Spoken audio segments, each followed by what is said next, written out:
گەنجێک ویستی ئافرەتێک تووشی ئەوە بکات کە لە ڕایەکەی خۆی لای بدات و هەروەها خۆی تەسلیم کات.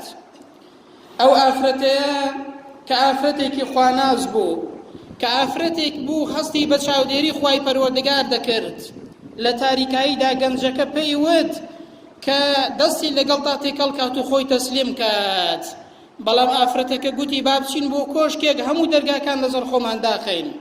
دوای ئەوەی کە چوونە کۆشکێک ئافرەتەکە بە پیاوەکەی گوت هەموو دەرگاکان داخە بەڵام با هیچ دەرگایەک نەمێنێتەوە. ویستی دەرسێکی پێ بڵێت کە ئینسان دەبێت لە نادیاردا لە تەنیاییدا هەست بە ڕەقابەتی خوای پەروەردگار بکات، چونکە کەس لە ناو خەڵکدا ئینسان خراپە ناکات بەڕێزان، بەڵام هەستکردن بە چاودێری خوای گەورە ئەوەیە لە نادیاردا هەست بە چاودێری خوای پەروەردگارکەی. بۆیە ئافرەتەکە بە پیاوەکەی گوتی هەموو دەرگاکانت داخست؟ گوتی بەڵێ هەموو دەرگاکانم داخست و هیچ دەرگایەک نەماوە.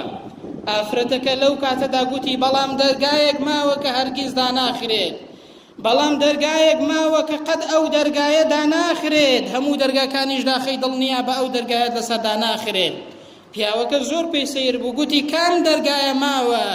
گوتی الباب الذي بيننا وبين الله، ئەو دەرگایە ماوە کە لە بینی من و خوای پەروەردگار و تۆدایە، دەرگای خوای پەروەردگار دڵنیا بە قەت داناخرێت. بۆیە پیاوەکە ترسی لێنیشت و هەڵسا و ڕۆیشت، ترسێکی لێنیشت، هەستی بە چاودێری خوای پەروەردگاری کرد و گەڕایەوە بۆ لای خوای پەروەردگار. بەڕێزان ئەوە هەستکردنە بە ڕەقابەت و چاودێری خوای پەروەردگار. گەنجێکی دیکە ویستی ئافرەتێک خۆی تەسلیم کات، گوتی باشە ئاخر شەرم ناکەی؟ گوتی خۆ هیچ کەسێک نامان بینێت، لە تاریکایی شەوداین تەنها ئەستێرەکان نەبێ هیچ کەسێک دیار نییە.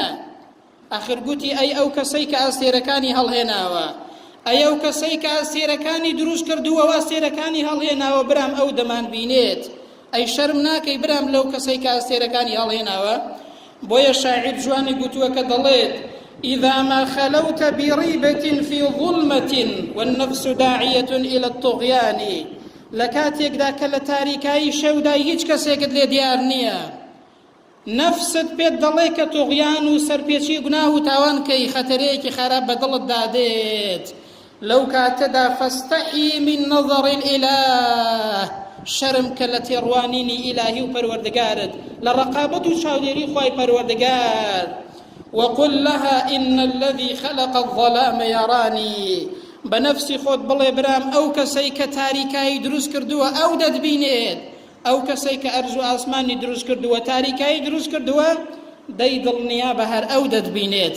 ئەوە هەستکردنە بە ڕەقابەت و چاودێری خوای پەروەردگار. بەڕێزان بۆیە ئیبراهیمی خەواس کە یەکێکە لە زانایان دەفەرمێت گەورەترین عیبادەت ئینسان ئەوەیە کە هەست بە چاودێری خوای پەروەردگار بکات. ئەگەر ئینسان گەیشتە ئەو ئاستەیە هەستی بە چاودێری خوای گەورە کرد، دیارە ئیمانەکەی بەهێزە. بەڕێزان بۆیە یەکێک پیاوێک هاتە خزمەتی زانایەک بە ناوی ئەبی زەید، فەرمووی ئامۆژگاریم کە.